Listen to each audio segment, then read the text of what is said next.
Hello guys, সকলে কেমন আছেন? আশা করছি অনেক ভালো আছেন। তো নতুন আরেকটি ভিডিও নিয়ে আপনাদের সামনে চলে আসলাম। আমি কিন্তু সকালে উঠতে একটু অলসতা করি। আমার ঘুম থেকে উঠতে প্রায় ৭টা বেজে যায়। হঠাৎ যদি আমি ৬টা কি ৫:৩০টার দিকে ঘুম ভাঙে, তো বাইরে আমি বারান্দায় এসে দাঁড়াই। জাস্ট মানে কি বলবো, সকালের আবহাওয়াটা এত ফ্রেশ থাকে, এত ঠান্ডা থাকে, মানে আমার ভীষণ ভালো লাগে। তো ফুল তুলতে আজকে চলে গেলাম। আজকে একটু সকাল উঠেছি।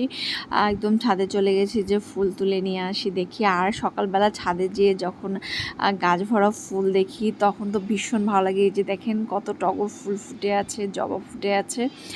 তো ঠাকুরের জন্য তুলে নিচ্ছি আমি ফুলগুলো।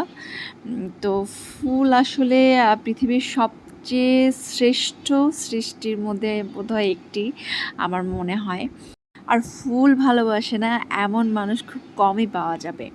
তো আগের দিন ঘুমাতে যেতে রাত্রে আমি চিন্তা করি যে কালকে একটু ভোর উঠবো, ৬টা কি ৫:৩০টার দিকে উঠবো, কিন্তু মানে কিছুতেই ঘুম ভাঙে না।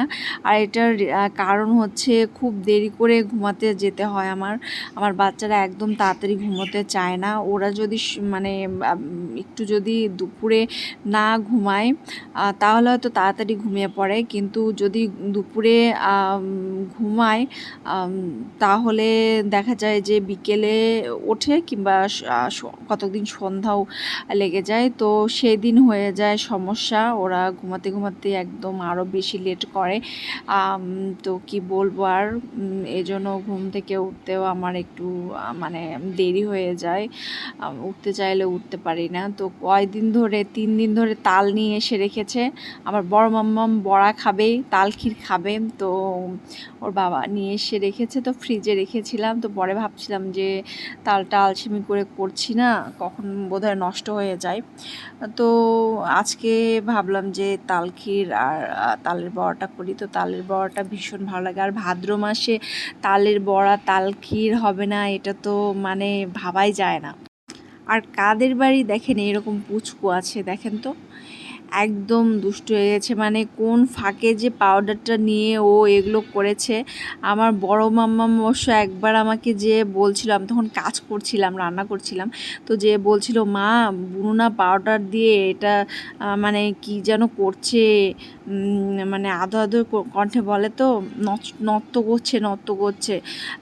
তো পরে আমি অত খেয়াল করিনি, পরে যে দেখছি এই অবস্থা। আর এদিকে বৃষ্টি পড়ছে, তো জানালা দিয়ে বৃষ্টি দেখছিলাম ৩ মা মেয়ে মিলে।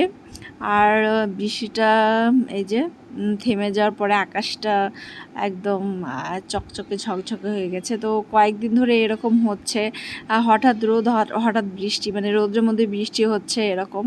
তো ছোটোবেলায় একটা কথা শুনতাম যে রোদ্রের মধ্যে বৃষ্টি হলে নাকি খেকশেলের বিয়ে হয়। এটা আসলে কতটা যুক্তিযুক্ত কথা জানি না, ওই বাচ্চাদের ভোলাতে হয়তো বড়রা বলে। আর দেখেন যে পাশের বাসার গাছটাতে এত সুন্দর ফুল ফুটেছে, একটু জুম করে দেখালাম আপনাদের। তো প্রতিদিনই এরকম ফুল ফোটে। আমার মন চায় যে ফুলগুলো তুলে নিয়ে এসে সব শ্রী গোবিন্দর চরণে সমর্পণ করি, কিন্তু তা তো আর সম্ভব না। তো ভাবছি আমার গাছগুলো সব ছাদে রয়েছে, তো ছাদ থেকে কিছু গাছ বারান্দায় নিয়ে আসব। বারান্দায় আসলে গাছ না থাকলে ভালো লাগে না। আর এদিকে যে সন্ধে পুজোটাও দিয়ে নিয়েছি। আর এই যে রাত্রের ডিনার পাস্তা সবাই খাচ্ছি। তো আজকে ভিডিও এ পর্যন্তই ছিল। কেমন লাগলো অবশ্যই কমেন্ট করে জানাবেন। সবাই ভালো থাকবেন।